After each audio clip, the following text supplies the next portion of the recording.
Welcome to City Vision University's podcast, providing book summaries of books on rescue missions, city missions, and the Salvation Army. Glad to be here for this. Welcome to today's deep dive. I really want you to just picture mid-century Chicago for a second. Oh, man.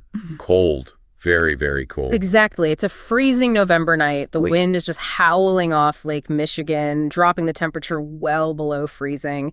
And a 28-year-old college president. Wait, a college president? Yeah, a guy who literally holds 10 separate academic degrees. He walks into a rescue mission on Skid Row, sits down in an office, and just calmly announces that he has reached the end of his rope and is going to end his own life. Wow. Yeah. So today we are looking at exactly how he got there and, more importantly, what happened next. It is just a really profound starting point because, it completely shatters the preconceived notions we carry about urban desperation. I mean, when we look at a shattered life, we tend to want the diagnostic clarity of an X-ray. Right, like pointing at a broken bone and saying, there's the problem. Exactly. We want to say, there is the problem.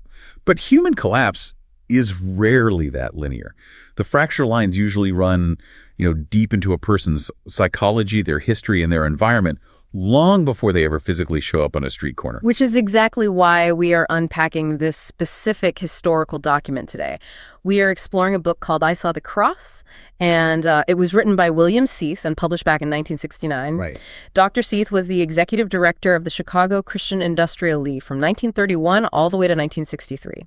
So he wasn't just some armchair sociologist. Oh, I don't know. He was operating an active triage center right on Madison and Sangamon streets, which was the absolute epicenter of Chicago's infamous Skid Row. And that specific 32-year tenure is just crucial context. I mean, he was observing human behavior at its absolute breaking point through the Great Depression, the entirety of World War II, the post-war industrial boom, and, the early cultural upheavals of the 1960s. Yeah, that's a massive span of history. It really is. He and his staff were dealing with the fallout of immense macroeconomic and global trauma, but translated into the microtrauma of individual lives. And the goal for this deep dive is not to just, read off a list of historical conversions or present some shiny institutional brochure. Right. We are going to treat this text as the profound sociological and psychological document that it really is. We want to understand the universal mechanics of desperation, so we're going to look impartially at how this massive mission operated, the root causes of why highly successful people suddenly crash, and what these case studies reveal about the psychology of a fresh start. The real value of this text to modern professionals and students of urban missions is the meticulous nature of the League's records. They were documenting the psychology of crisis long before modern terminologies for trauma and addiction became mainstream. Let's start with the physical location, though, because it plays a massive role in the psychology of the people arriving there. I keep returning to this analogy of, like, a lighthouse on a treacherous, rocky coastline. That's a really good way to picture it. Right. The League's main building at 28 South Sangamon Street was this massive structure in a very dark, transient neighborhood full of, boarding houses and alleys. But physically attached to the front of the building was a massive glowing gold cross. Yeah. It was a literal beacon cutting through the smog and the snow. A physical symbol acting as an environmental cue.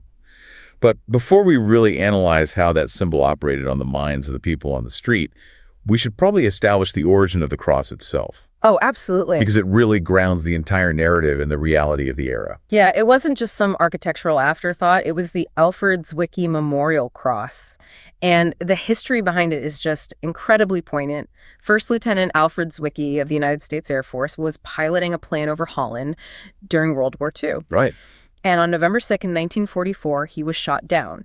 He was born in 1923, meaning he was barely 21 years old when he lost his life in the sky over Europe. It's just so tragic. His remains were interred in a military cemetery in Margraten, Holland. Meanwhile, back in Chicago, his parents, Emil and Linnea, and his sister Ellen were grappling with just the ultimate grief. I can't even imagine. They had lost a son in a global conflict. But before he deployed, Alfred had taken a deep personal interest in the work the League was doing for the destitute. So in October 1946, his family basically channeled their grief into funding and dedicating this massive cross on the front of the main building. I am really struggling to move past the paradox of that, though.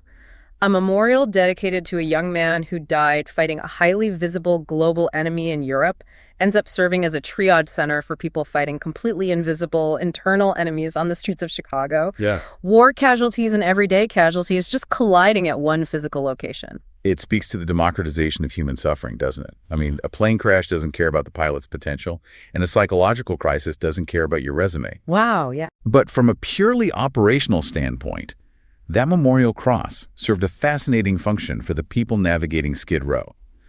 It bypassed complex theological debate entirely. To a person in crisis, it simply meant... where there is a cross, there is help. Exactly. So let's dig into the mechanics of that. How does a simple architectural feature bypass the conscious brain? Because the case studies in the book make it clear that people weren't stopping to, read the mission statement. They saw the light and they ran. Well, we're talking about the neuroscience of panic here.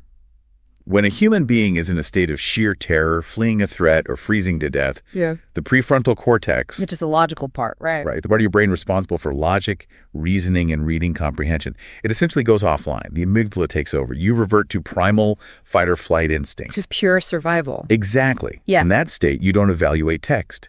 You scan your environment for visual symbols of safety. The cross, which is culturally ingrained as a symbol of sanctuary, acted as an immediate, nonverbal environmental cue. So it signaled safety before they could even think about it. It signaled safety before the conscious brain could even process the thought, yes. That perfectly frames the story of Jane Doe from the records. It's a winter evening, just past 7 o'clock. 2 young staff members are in a conference room off the main chapel. They hear a trembling voice from the doorway ask, "Is this a church?" Mm-hmm. They look up, and there is a teenage girl standing there. And she is completely incongruous with the gritty reality of Peoria and Sangamon streets. The text notes she was beautifully dressed, wearing high heels and a stylish hat. But her emotional state was one of absolute, unadulterated terror. Right. Seath protects her identity and whatever specific danger she was fleeing, but the description of her arrival is harrowing. She had been running through these dark industrial blocks, her heels clicking on the pavement, clutching her handbag, terrified of whatever was pursuing them. Just a total nightmare scenario. Yeah, she was struggling to hold back screams. And then she looks down the street and sees the brilliant outline of that gold cross. She didn't stop to evaluate what denomination the building belonged to. She didn't have time for that. Exactly. She saw the symbol, recognized it as a church, and threw herself against the door. When the staff told her it was a rescue mission, she just whispered, "Thank God," and collapsed in tears. She navigated that urban maze purely by that environmental cue. Her higher reasoning was completely shut down by fear, and her survival instinct just locked onto the light. We see a parallel, yet distinct mechanism in the story of Elvin. Oh, right. With Elvin, the threat isn't a pursuer in the dark. It's the raw violence of nature. Elvin arrives during a bitter November sleet storm. The wind is ripping through the entrance. When the door opens, he is drenched. He has no hat, his hair is plastered to his head, he's wearing a thin summer suit, and in the middle of a Chicago sleet storm, he is wearing canvas tennis shoes. Yeah, just completely unequipped to the environment. His cheeks are blue and his teeth are chattering violently. He is displaying the active, late stages of hypothermia. I mean, his core temperature is dropping to a critical level at that point. And he manages to ask if he can get something to eat and a place to sleep. He tells the staff he's from down south and completely unaccustomed to the weather.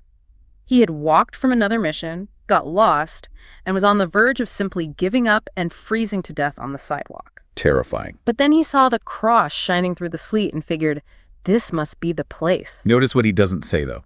He doesn't say he knew the address of the Chicago Christian Industrial League. He didn't have a map. Right, he was just wandering. The cultural conditioning of the symbol told him that physical survival was located inside that building.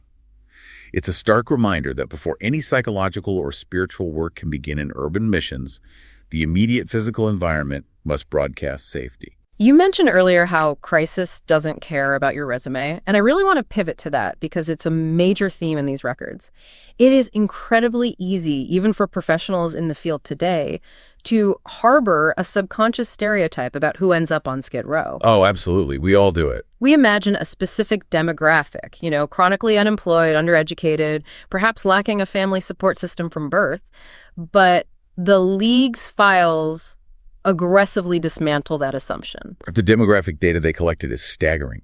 It reveals a cross-section of society that includes the absolute upper echelons of formal education, professional success, and inherited wealth. The assumption that poverty or lack of education is the primary driver of homelessness is completely upended by these files. Let's talk about Walter, the man I mentioned at the very beginning of the show. When he walks into Dr. Seath's office, he doesn't look like a transient. He is immaculate. He looks successful. But his opening sentence is, "Dr. Seath, there is only one thing left for me to do, and that is to take my own life." He was 28 years old, the president of a college, possessing 10 degrees, 5 earned, and 5 honorary. 2 years later, by age 30, he was facing a prison term and total ruin. Walter represents the profound trap of intellectualism when it is divorced from emotional or spiritual grounding. He came from a family of educators. He had built his entire identity, his entire mechanism for coping with the world, on his intellect and his philosophy. I want to push back on that slightly, though. Why does high intellect become a trap? We usually think of education and intelligence as protective factors. If you are smart enough to earn 10 degrees, shouldn't you be smart enough to navigate a personal crisis? Well, you would think so. But intellect can actually create a fortress of rationalization. When Seath engaged Walter in a discussion about faith, Walter's response was purely academic. What do you mean? He stated he believed in God. But when asked about the significance of the cross, Walter replied that Jesus was simply an idealist who wouldn't give up his ideals. So men crucified him. Walter had intellectualized the concept of salvation to the point of total irrelevance. Wow. He couldn't grasp the concept of surrender or needing external help because his intellect had always been his ultimate tool. When a problem arose, he just thought his way out of it. Ah, I see. So when he encountered a crisis, he couldn't outthink, in his case, a looming prison sentence and the collapse of his reputation. He had no other tools. Yeah. Think of intellect like the framing of a house. It can support the roof, the walls, the wealth, the career. It looks incredibly sturdy from the outside. But if the foundation, your emotional resilience, your moral grounding, your ability to process shame is built on a sinkhole, it does not matter how strong that intellectual framing is. That's spot on. When the ground underneath shifts, the house doesn't just crack, it gets swallowed whole. That is a highly accurate mechanical breakdown of his state. The professional hubris makes the collapse catastrophic. Because they have built such a towering edifice of self-reliance, the fall is further and the impact is devastating. They have to completely abandon their reliance on their own brilliance to accept a helping hand. Which is incredibly hard for someone used to being the smartest guy in the room. Exactly. And we see a very similar mechanism of intellectual entrapment with the story of George. Right, George. He was a highly successful medical doctor. He had the quintessential American dream, a big car, country club memberships, a beautiful home, a wife, and a family. He told Seath directly, "I had everything. I was so smart." But George had heavily invested his worldview in Jungian philosophy. Right. Specifically, the deterministic idea that the life of each individual is dictated by the experiences, desires, and traumas of their ancestors. Let's unpack why determinism acts as a psychological trap. If a person believes their actions are simply the inevitable result of ancestral patterns or unchangeable psychological programming, it provides a very dark comfort, doesn't it? It absolutely does. It removes personal agency. And if you have no agency, you have no responsibility for your failures. But the flip side of that coin is that if you have no agency, you also have no capacity for redemption or change. You're just a passenger on a sinking ship. And George's ship sank hard. His health broke, his mind began to falter, and he lost his medical practice and his family. The book notes that even after he arrived at the mission, he was incredibly difficult to manage. Yeah, he still possessed that aggressive drive. Right. He was constantly getting into conflicts with the other men. The staff had to exercise massive patience with him because he was still operating under the assumption that he was the smartest man in the room, the doctor giving the orders, even while wearing donated clothes. He had to be systematically dismantled before he could be rebuilt. Exactly. His ego was a defensive shell protecting a shattered core. And this brings us to another fascinating subset of the demographic. Individuals who maintain their societal refinement and manners, even in the absolute depths of destitution. Oh, Barney the gentleman. This story is fascinating because it deals with the lethal nature of pride. Barney came into the mission straight off the street, starving, exhausted, visibly ruined. Yet his attitude was pure high culture. Very refined. Yeah, he spoke in perfect, polite English. He would say, "Please, may I give you kindly?" He never abandoned the niceties of upper-class life. And he became a beloved figure at the League. He actually transitioned into a supervisory role, dedicating himself to helping the other men, and he eventually passed away peacefully at the mission. But the postscript to his life reveals the depth of his internal conflict. Right, because within a couple of weeks of his death, the League receives a long-distance phone call from the East Coast. The caller is Barney's brother. And it turns out his brother is a massive executive in one of the largest steamship lines in the world. Unbelievable. He reveals that Barney came from immense wealth, but was an incredibly proud man who absolutely refused to accept financial or social help from his family. We have to really analyze the profound weight of that shame. Barney preferred the brutal anonymity of Skid Row over facing the judgment, pity, or disappointment of his successful peers. He literally chose physical starvation over ego starvation. Yes. It demonstrates how deeply social standing and pride can isolate an individual from their own support networks. We see that same corporate pride in the story of Bill, who they called the High and Mighty.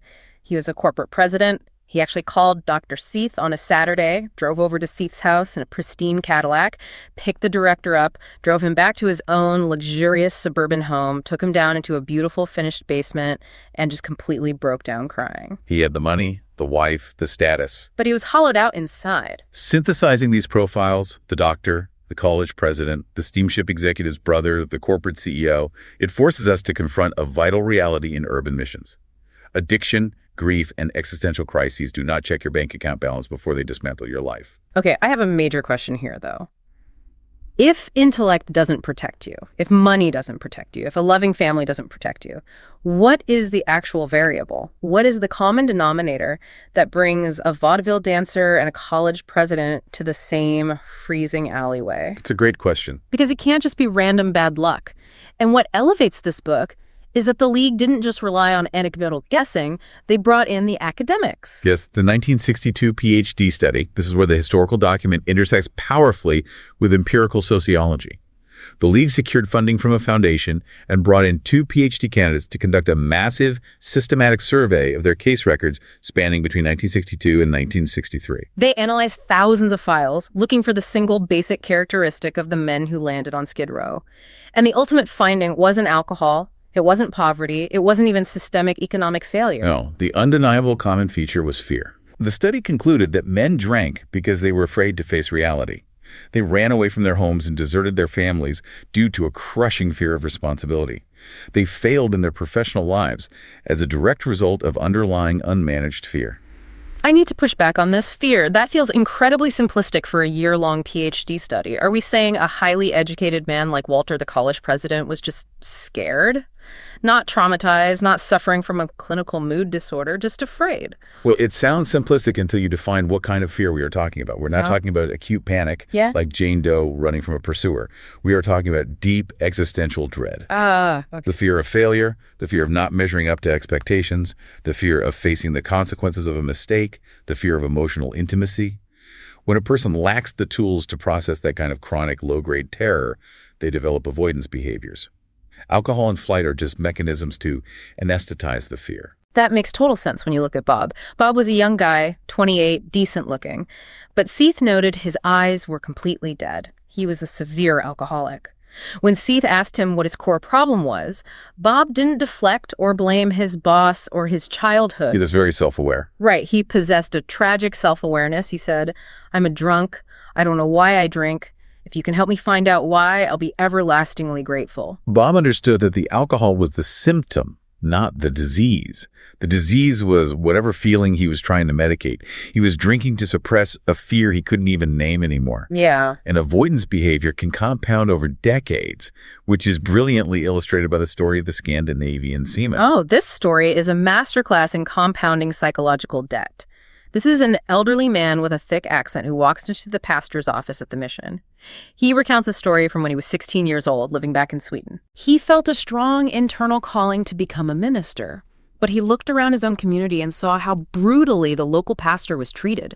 The congregation was highly critical, the pastor was always hungry, and his family lived in abject poverty. So the 16-year-old boy looks at that life and is terrified. Completely. He is terrified of the vulnerability, the rejection, and the poverty. His fear overrides his sense of purpose. He was so afraid that he literally ran away. He fled his home, joined the Merchant Marines, and sailed the world. He sat in Seath's office and said, "For 50 years, I have been running away from God." Wow. He sailed the oceans for half a century to avoid a responsibility that scared him when he was a teenager, and where does he end up? He retires, moves into a cheap room on Skid Row in Chicago, and every single night he walks down the street, and there is that massive glowing gold cross staring him down. It tormented him because it represented the exact thing he had spent 50 years trying to outrun. But if we analyze the PhD study's conclusion, identifying fear as the root cause, rather than framing homelessness as a moral failing or purely a criminal substance abuse issue, was a surprisingly progressive approach for the 1950s and 60s. Oh, definitely. Society at large looked at Skid Row and said, "Look at these bad people making bad choices." The League looked at the exact same street and said, "Look at these terrified people trying to escape." But, diagnosing fear in an academic paper doesn't unfreeze a man in an alley. It's great theory, but how does a mission actually operationalize the treatment of fear? You can't just hand a freezing, starving, terrified man a pamphlet on anxiety and tell him to chin up. Precisely. You cannot address the psychological or spiritual trauma until you have completely stabilized the physical environment. Confronting deep-seated fear requires a holistic teardown and rebuild of the human life. You have to lower the body's threat response before you can engage the mind. Which brings us to the actual mechanics of rehabilitation at the Chicago Christian Industrial League. They operated on the principle of soup, soap, and salvation. Let's look at the logistics of their Dawes Center at 12 South Peoria Street. This wasn't a church basement with some folding chairs and a coffee pot. No, this is a massive institutional operation. They had sleeping quarters, bathing facilities, and literal fumigation rooms for over 200 men.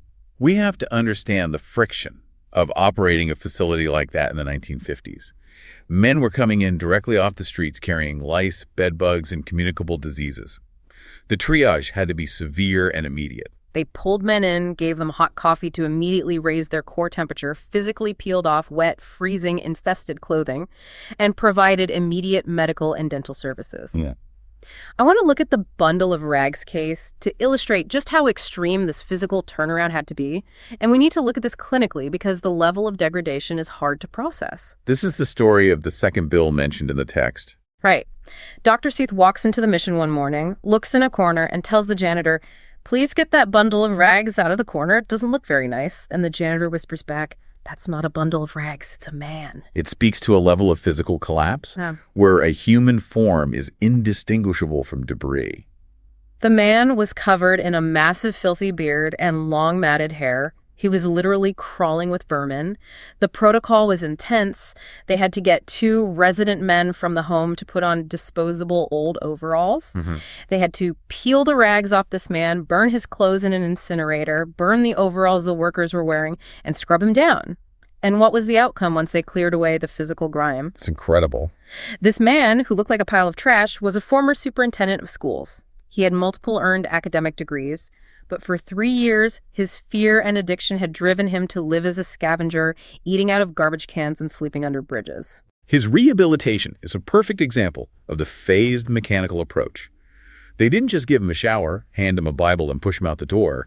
They engaged in a systematic rebuilding process. Like Maslow's hierarchy of needs. Applied in real time, exactly. First, physical safety and hygiene. Then, cognitive engagement. Because he had an academic background, they gave him a job doing research and case record surveys for the mission itself. They gave him a brown suit because he stated a preference for the color brown, a small but vital restoration of personal agency and dignity. He worked in that research role for 2 years, 2 full years inside the ecosystem of the mission. I want to extend that classic car analogy I used earlier. Oh, go for it. If you pull a classic car out of a lake where it's been submerged for a decade, you don't just wipe off the windshield, turn the key, and expect the engine to fire. The pistons are seized. You have to take the engine completely apart, soak every individual piece in solvent, machine off the rust, replace the gaskets, and rebuild it slowly. Right. It takes immense patience. The human mind is infinitely more complex. After 2 years of that slow machining process, at age 50, Bill asked to go to seminary. He eventually moved away and became a pastor in another state. That timeline highlights the critical role of sustained community in healing fear. Isolation is the breeding ground for anxiety. We see the antidote to that isolation in the story of Pat. Cat the dancer. Right. Pat was a former vaudeville song and dance man. He and his wife had traveled the country, performing and living a highly social, vibrant life. When she died suddenly, his support structure vanished. His heart broke, his health failed, he lost his money, and he ended up on the street. The book specifically points out Pat's insatiable desire for fellowship. As a performer, his identity was tied to being around people. The street had completely stripped that away. And the mission provided occupational therapy, job guidance, but most importantly, a structured community. By giving men responsibilities like Barney becoming a supervisor, they rebuilt the ego through manageable, safe tasks. You stabilize the physical body, then you address the psychological fear through counseling and purpose, and finally, you rebuild the spirit through community. Exactly. But it is vital to note that this process was not always smooth or purely therapeutic. As the League rebuilt these men, they frequently uncovered incredibly dark realities. Yes, the extremes of grace. It is one thing to rebuild a grieving vaudeville dancer or a humiliated college president. It is entirely another when your triage process uncovers someone who is actively fleeing the law or societal condemnation. This introduces a massive friction point, the tension between spiritual redemption and earthly legal consequences. True rehabilitation often requires facing the very things the individual has been running from. Jack's story is a brilliant case study in this tension. Jack was a highway truck driver. 6 weeks before he walked into the League, he had been driving a massive truck loaded with valuable merchandise from St. Louis to Chicago. When he arrived in Chicago, he sold the entire load of merchandise illegally. Then he sold the truck itself. And then he took all that stolen money and went on a massive 5-week gambling and drinking binge. Which constitutes a major federal crime. Interstate commerce theft, grand larceny, embezzlement. The FBI would have been actively hunting him. Exactly. So Jack burns through all the money and ends up at the mission, completely destitute, physically sick, and desperate. He sits through the services, he accepts the message, he experiences what he believes is genuine spiritual conversion, and he is given a bed. Right. But that night, he can't sleep. He tosses and turns in the dormitory. He realizes that he might feel spiritually forgiven, but he is still legally guilty. The ledger is not balanced. His conscience woke up. He paces the blocks around the mission all morning, fighting a massive internal war, constantly looking up at that gold cross. Finally, he walks into Dr. Seath's office, sweating profusely, and says, "Will you please call the FBI and tell them I'm here?" We really must pause to recognize the psychological magnitude of that decision. He is voluntarily asking for a prison sentence. Yeah. His newly awakened conscience has created a state of cognitive alignment where he can no longer tolerate hiding. He chooses the certainty of prison over the agony of running. And the institutional logistics of how the League handled it are fascinating. Dr. Seath doesn't just dial 911, he calls a specific FBI agent he has a working relationship with. That's smart. Very. He says, "I have Jack here. He wants to give himself up, but you have to promise me one thing. No publicity." The FBI agent understands the delicate ecosystem of the mission, laughs, and says, "I know, Dr. Seath. No publicity." They understood what was at stake. 2 agents arrive at the mission, and Seath notes that they didn't act like officers arresting a fugitive. They acted like 3 friends having a calm conversation. They protected the mission's reputation, kept the arrest out of the papers so other men wouldn't be terrified to seek help, and Jack served a minimum 11-month sentence while keeping in touch with the mission the whole time. It's a profound look at how true repentance demands taking responsibility. But Jack was, relatively speaking, a white-collar thief. The League was frequently forced to make institutional decisions that crossed societal boundaries that were far more taboo and dangerous. Right. Most charitable institutions protect their donor relations and their public image by filtering out the worst cases. Exactly. Let's talk about the societal outcasts, because this is where the institutional bravery of the League really shines. There's the story of Guy, who was known in the county hospital simply as the cop killer. Just that label alone. I know. Guy was completely isolated in his ward. The book explicitly states that because of his label, he was placed in a special class of untouchables. Even the other religious organizations and chaplains doing hospital visitation refused to go near his bed. From an institutional standpoint, associating with a known cop killer carries massive liability. Yeah. It risks alienating the police force, which a rescue mission relies on heavily for cooperation, and it risks terrifying donors. Society had universally deemed him a monster beyond the reach of empathy. But a worker from the League bypasses that barrier. The worker goes to his bed and simply tells Guy that there is hope for him, that the message of grace applies to him regardless of his label. And what was his reaction? Guy mentions that he had seen the cross outside the League's building before. The full significance of what that symbol actually means, universal, unfiltered sanctuary, dawns on him. He accepts the message and shortly after passes away in the hospital. And then there's the incredible story of Ernest, the man deemed too bad to be saved. Oh man, Ernest. He was an 83-year-old black man. When he walked through the doors of the League, he had literally just been released from the state penitentiary that very morning. His criminal record is staggering. He had spent 35 years inside the penitentiary and 15 years on parole prior to that. A half-century caught in the penal system. 50 years. The chief parole officer actually called Dr. Seath, read him Ernest's record, chuckled over the phone, and said, "If you take him, Dr. Bill, he's your baby for life." That phone call is the sound of the state machinery completely washing its hands of a human being. Literally. The parole officer is openly admitting that society has no place for this man, no expectations for his rehabilitation, and considers him entirely irredeemable. And the tragedy is that Ernest believed it too. He had internalized the label. When Seath spoke to him about his soul and the possibility of a fresh start, Ernest dropped his head and said, "Doctor, you don't understand. I've always been bad. I can't remember when I was any good. I'm just too bad to be saved." He believed his own foundation was completely rotten. But the League absorbed the risk and took him in. They took him in, and Ernest lived the final 26 months of his life inside that community. And he completely transformed. He really did. He became a fixture at the mission, constantly monitoring the new arrivals. If he noticed someone looked depressed or was struggling, he would quietly pass the word along to the staff so they could intervene. A man who had spent 50 years as a ward of the state spent his final 2 years as an active, empathetic caretaker for other broken men. It challenges the limits of modern empathy, doesn't it? It does. In our current social landscape, we are very quick to permanently write people off based on their worst actions. We have to ask ourselves, who are the people today that our institutions secretly deem too bad to be saved? The League's willingness to absorb that risk is the true definition of radical sanctuary. Now, I want to pivot to perhaps the most unexpected and psychologically dense section of the book. We have discussed the outcasts, the criminals, the wealthy businessmen, but ironically, some of the most dramatic psychological breakdowns recorded in the League came from people who were already professional, ordained religious figures. This delves into the crisis of the religious professional. Yeah. It exposes the massive, agonizing chasm between knowing a concept intellectually and experiencing it personally. The story of the young minister is absolutely staggering. This was a man with a college degree and a seminary degree. He was actively employed as an assistant pastor in a good-sized denominational church. He had a wife, a child, the respect of his congregation. He comes into Dr. Seath's office, sits down at the desk, and tries to keep up appearances. He starts making small talk about trivial matters. But Seath, who has spent decades watching men break, notices the young pastor's hands. What were they doing? They are gripping the arms of the chair, rapidly clenching and unclenching. The physical anxiety is bleeding through the professional mask.